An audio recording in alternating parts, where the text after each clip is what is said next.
This is the story, the Godly Play story, about Paul's travels and his letters. Now, Paul was an apostle of Jesus. He wasn't a disciple. He actually didn't become a Christian until after Jesus had been crucified on the cross.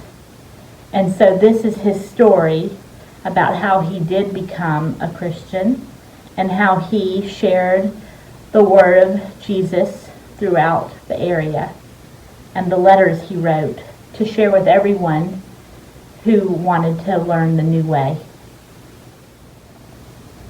In the beginning, there was a baby who was born, and his mother and father named him Saul. And he was named after the first king of Israel.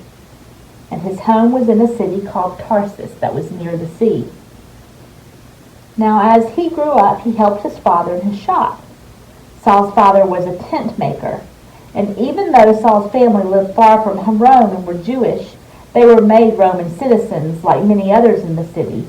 And this might have been because their tent shop made tents for the Roman army. Saul heard many languages in the streets of Tarsus, but it was the language of the synagogue that he loved most.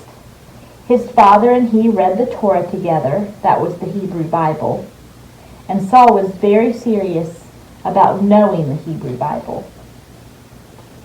So Saul grew, and when it was time, he decided to go to the great city of Jerusalem so that he could have the best of all teachers.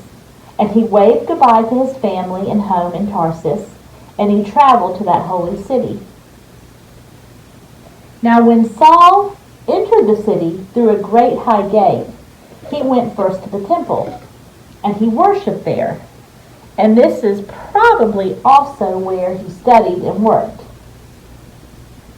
Saul wanted to be one of the Pharisees who worked hard to understand and keep all the laws in the Torah.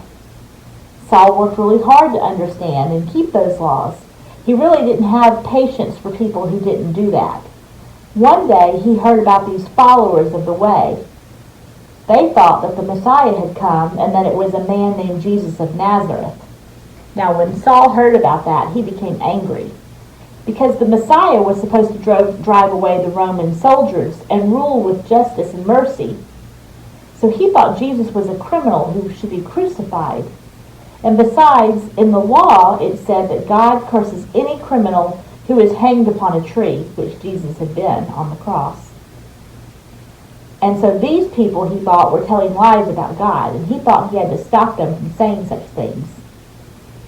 Now there was another man named Stephen, and he was the most important of the followers of the way.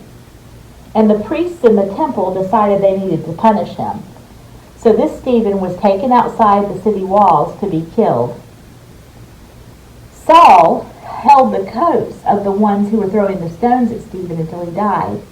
And then Saul was given a letter by the high priest to go to Damascus to catch more followers of the way and bring them back to Jerusalem for punishment. So Saul traveled to Damascus. Now one afternoon, as he was on the road toward the city of Damascus, suddenly there was this great light, and it was so bright that Saul fell to the ground. He couldn't see anything. And in the darkness, a voice came to him, and it said, "Saul, why are you trying to hurt me? Why are you persecuting me?" And all Saul could say was, "Who are you, Lord?"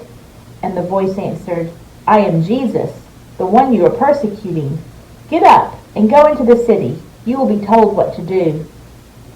Saul did try to get up, and he looked for the path, but because he was blind, he couldn't see it. So someone came and led him into the city and left him at a house there. Now for 3 days he went without food and water. And then in the darkness and the chaos of his blindness, he heard another voice. And it was a voice that said, "Hello, brother. I am Ananias, and I was sent by Jesus to lay hands on you and bless you." So when this man Ananias' hands touched Saul, something that were sort of like scales from a fish fell out of his eyes, and all of a sudden he could see. And then Ananias baptized him, and Saul was changed forever.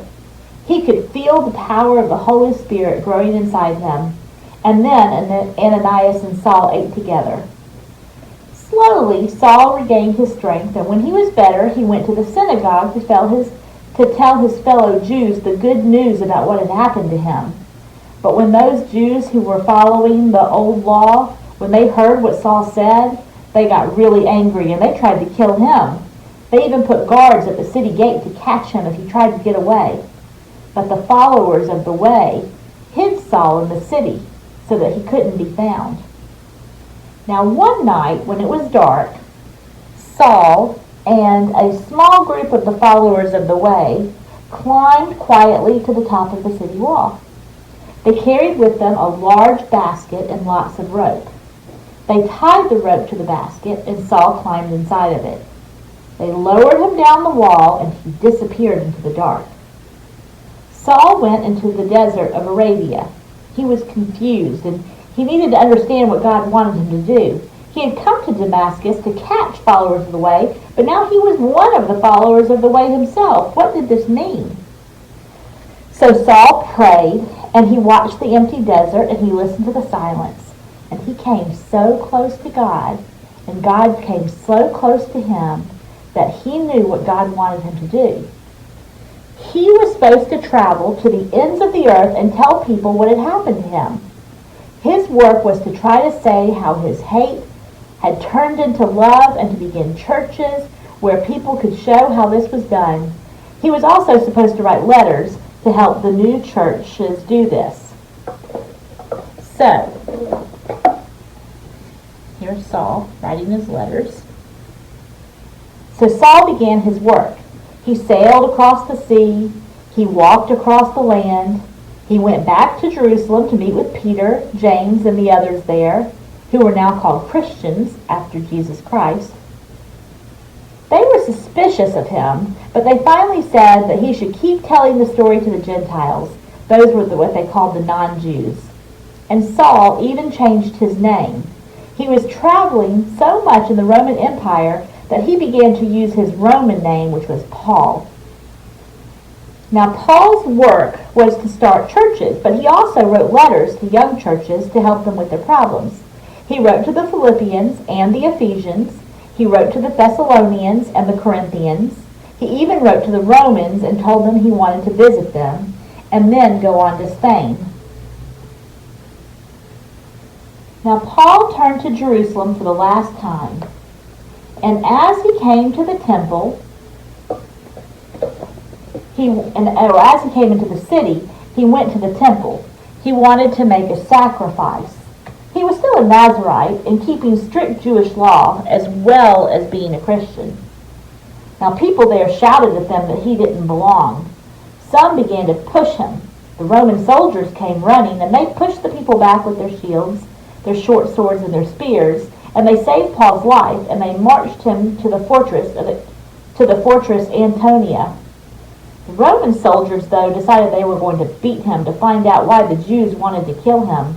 But that was when Paul told those soldiers that he was also a Roman citizen and that they were going to have to take him to the Roman courts. So he was taken to a city called Caesarea on the coast. And after about 2 years, he was put on a ship that was sailing to Rome, where he could be judged in the law courts there. Now, when Paul was sailing to Rome, his ship sank, but he was saved and he went on anyway. Paul was kept as a prisoner in his own home, and a soldier guarded him, but he could go visit friends while he was waiting for the Roman court to decide what he had done wrong. Some people say that he went on to Spain and then came back to Rome, and others think maybe he was executed after the Great Fire, which burned Rome down in the year 67. But I like to think that Paul is still traveling on to the ends of the earth. Paul's work was to tell his story and to write letters. He became a story himself, and his letters are still being read in churches to this very day. Some of his letters are books of the Bible, and back in those days they wrote letters on scrolls. and they would write them on these long strips of paper, and they would roll them up, and they would tie them, and they would carry them in satchels. That's how they wrote everything, letters and books. So I wonder, what part of the story did you like best? There were lots of parts. I wonder if any part of the story is about you. I wonder if there is any part of this story that we could leave out and still have the same story. You might want to find a map, and you could look at it, and you could see Jerusalem, and then you could see how he went to Damascus, and you could follow his travels with your fingers. Maybe make a map of how Paul went around and shared all about the new way.